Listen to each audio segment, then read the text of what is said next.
to the Toy Box. For those of you who don't already know, I like to buy and collect toys and collectibles from the late 70s to the early 90s. I don't spend a lot, it's just a bit of fun, so most of the things I do tend to pick up do tend to be a little bit worse for wear. Sometimes I fix these up, sometimes put them in the cabinet as is, but like I say, it's just a bit of fun and nostalgia more than anything else of toys of years gone by, and particularly in the 80s, because that was when I was a child. So this video is a show and tell of some bits and bobs that I got from the Carboot, Flea Market, wherever you want to call it. So yeah, I'll show this to you now. Right then, so I spent £5 in total at the Flea Market, Carboot, wherever you want to call it. Wasn't much there, but I found a couple of bits.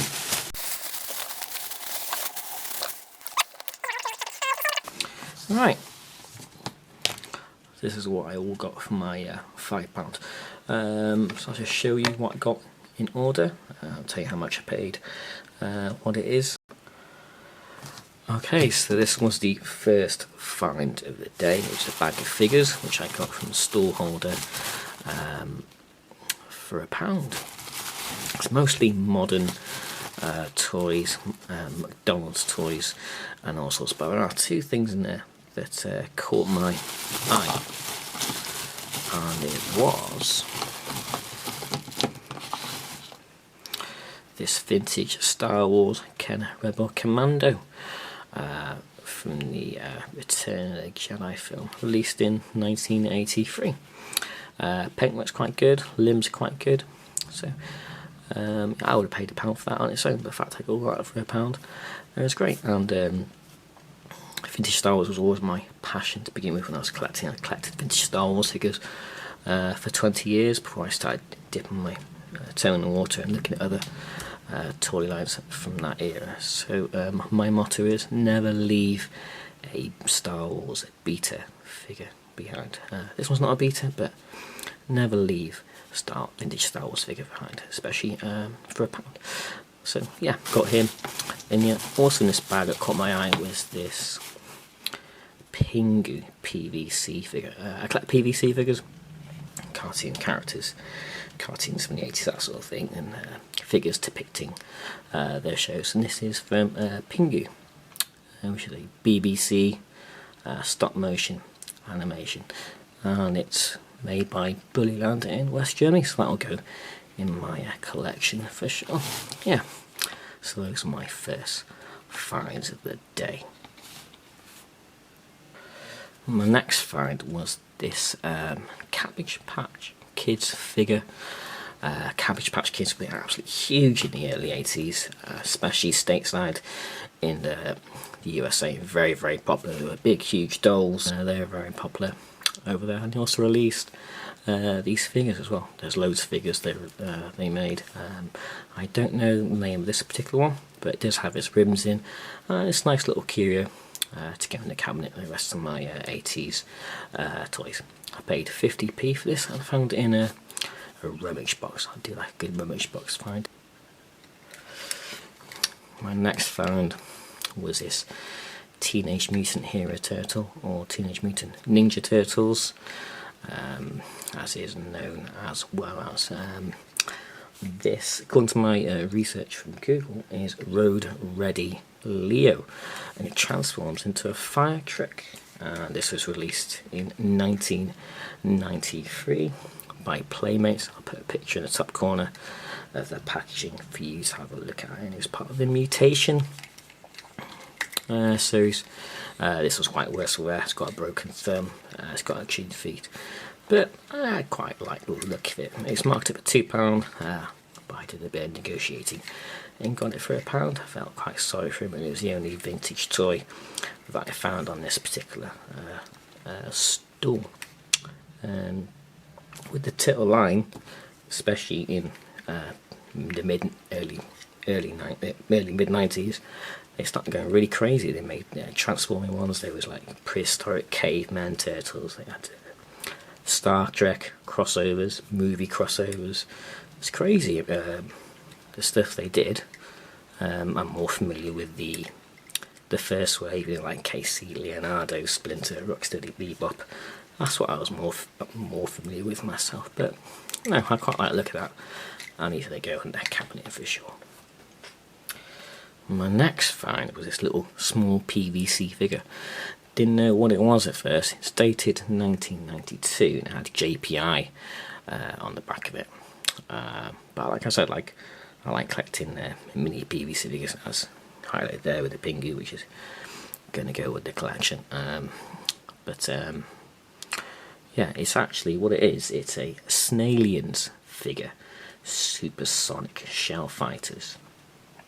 This was released in 1992 by JPI Toys. The figure itself came like a little Ecto sort of suit. It came in like a little minifigure, a weapon, and like an exploding shell. Really cool thing. I'll put some packaging for you to look at how it originally would have came in the top corner there. But yeah, I love that, and that's going to go in there with my minifigures for sure. That was a good find. I was happy with that. I'm going to keep my eye out for more of those, especially ones with this suit. But yeah, that was some rummage box, and that cost me 50p.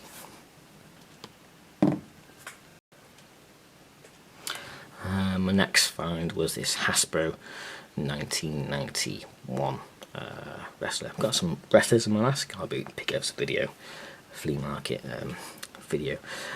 This is the Undertaker. Paintwork's really good. The action still works. His hand comes out. So I'll go with the rest of those wrestlers. He was rummage box find and he cost me 50p. I'll show you what the packaging looks like on the original figure in the top corner.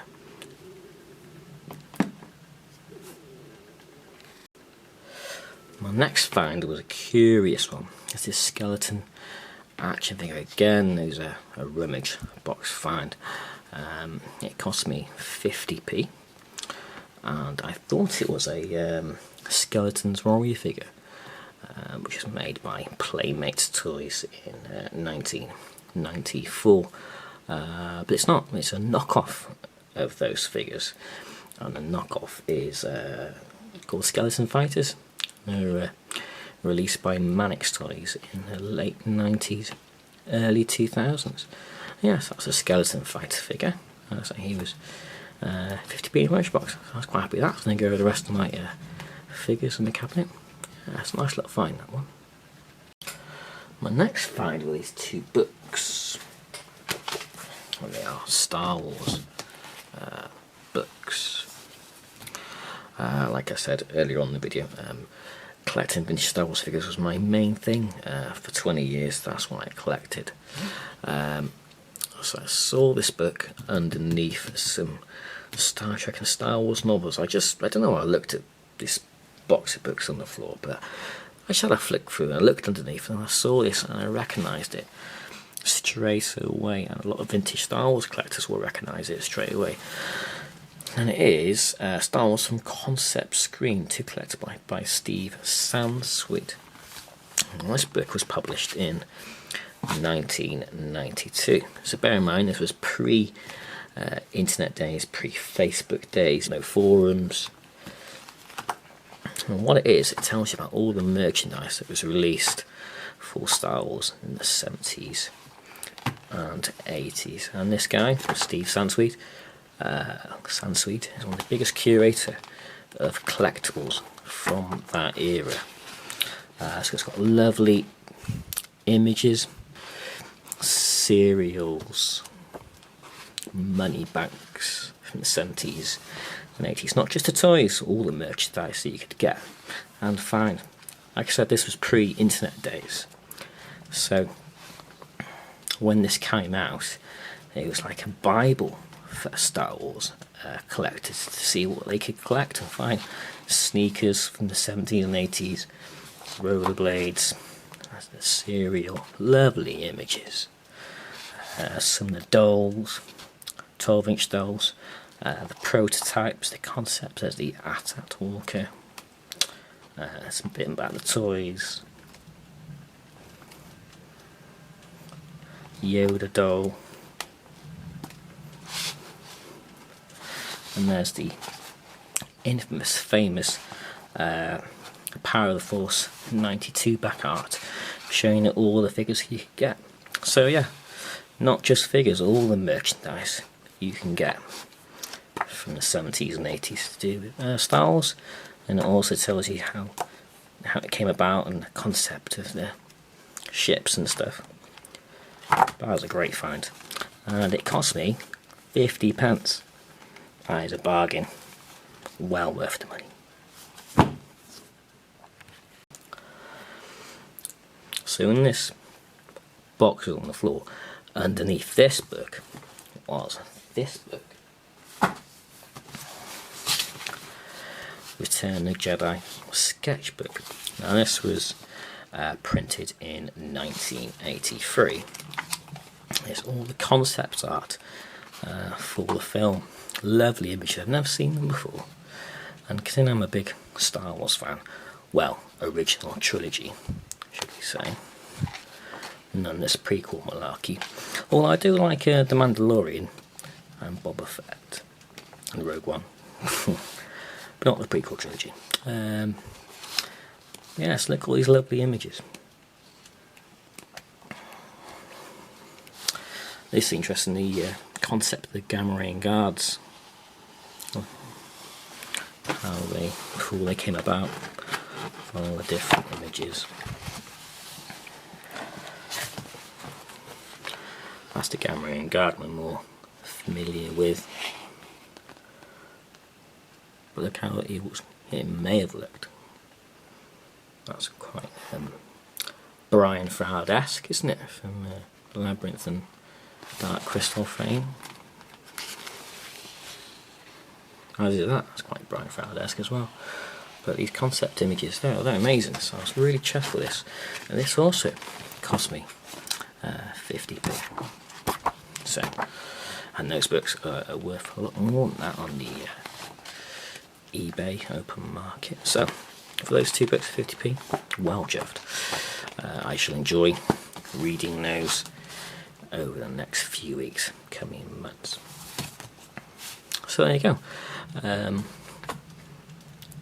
So yeah, I spent £5 in total on all these lovely things. So hope you enjoyed watching my Carboots Flea Market pickups. If you like the video, click the like button, subscribe to the channel, make some comments, being positive or negative. Don't get many comments, it'd be appreciated if you could leave some, if you like the content or how can I improve the channel, that sort of thing. Yeah, thanks for watching, and I'll see you in the video. Bye bye.